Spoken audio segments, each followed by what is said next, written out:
Di certo un paio di interlocuzioni che ha sono solide e devo anche dire, non con tanta sorpresa, che anche oggi nella posta che ho visto abbiamo altri tre realtà che propongono vaccini. Due ieri, vedo che c'è comunque effettivamente chi propone vaccini, depurati da quelli che hanno stessa dignità ma non a livello di EMA, che propongono Sputnik e cinese. Il presidente Zaia fa il punto sui contatti autonomi che la regione sta portando avanti per l'approvvigionamento di vaccini e da semplici colloqui nelle ultime ore si è fatto un ulteriore passo con nuove proposte di fornitura. Adesso il dottor Flor ha voluto concretizzare questa ultima fase di interlocuzione con un'azienda chiedendo la formulazione dell'offerta scritta, prima era verbale, oltre a carte mandate erano pur parlé. Adesso vedremo che contratto arriverà e poi si capirà. Inutile anche illudere i cittadini facendo credere ai cittadini che c'è il camion sul piazzale pieno di vaccini finché non l'abbiamo verificato. Il tutto, se avrà compimento, dovrà essere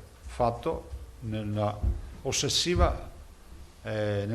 rispetto delle procedure, delle norme e della legalità. Da tenere conto, spiega Zaia, come in poco tempo lo scenario sul fronte vaccini sia mutato. Adesso c'è questo nuovo scenario che non conoscevamo, che sembra ci sia sul mercato una quota in mano a intermediari, che saranno quelli che forniscono in giro per il mondo, che so, le farmacie. Il governatore si toglie poi qualche sassolino dalla scarpa rispondendo a chi ha parlato di una fuga in avanti della regione per quanto riguarda i vaccini. Siamo senza vaccini, te lo dico in Veneto così e lo capiscono tutti. Siamo senza vaccini.